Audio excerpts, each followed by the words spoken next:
we are going to go through the philosophy behind our Family CFO and talk a little bit about financial planning. We're going to go through the theories and philosophies behind goal setting and setting up a personal financial plan. Then we're going to talk about investing, insurance, credit cards, and all of the Family CFO philosophies regarding each of these separate subjects. So we'll start off with basic financial planning.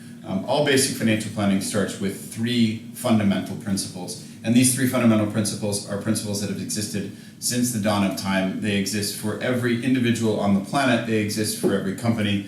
They exist for every government. They exist for every nonprofit organization. And they're quite simple. And the first one of these three principles is, first and foremost, you cannot spend any more than you make, which means you must spend less than you make. And that's rule number one. And that's a fairly simple rule, and it's pretty obvious to most people that when you do go to spend more money than you're making, you have to make a change at some point, because it can't go on forever. And I know some governments believe that you can, but it can't. It can't actually continue on and on and on. And in fact, just simply spending less money than you're making is in fact saving money. And so the concept here is saving. But the question is then, if you're just saving money, what are you going to do with that? Because there's a big philosophy that I hold, which is that money is really only worth what you can do with it.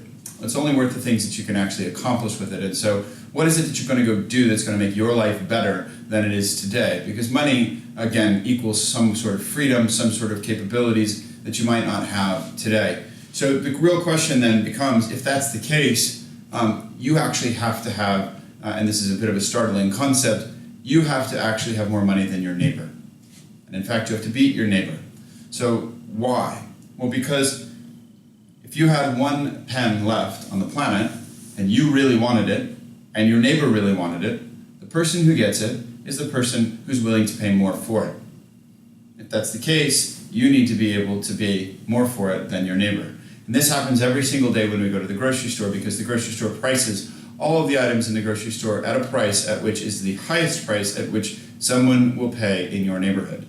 And that is why groceries cost more here in San Diego than they do in Iowa or than they do in other parts of the country. And so we find is that we actually have to then build a plan to be wealthier than our neighbor. And in some ways and shapes and forms, we might equate that wealthy growth of our neighbors to inflation.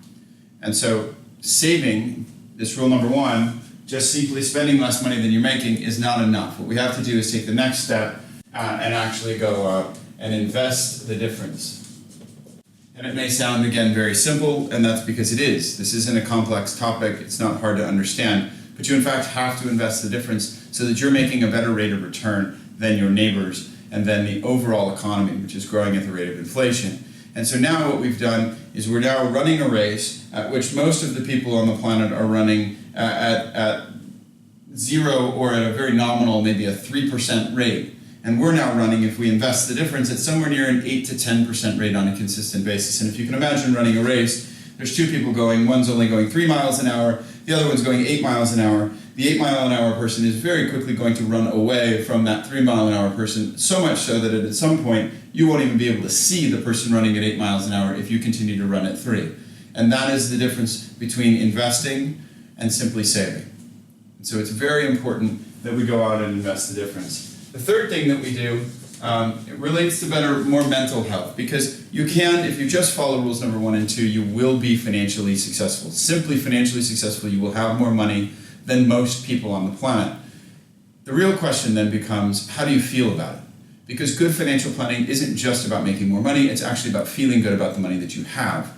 And so the third thing that you have to do is consider what's going on in the world. And what I call this is a simple understanding. You have to understand where you are.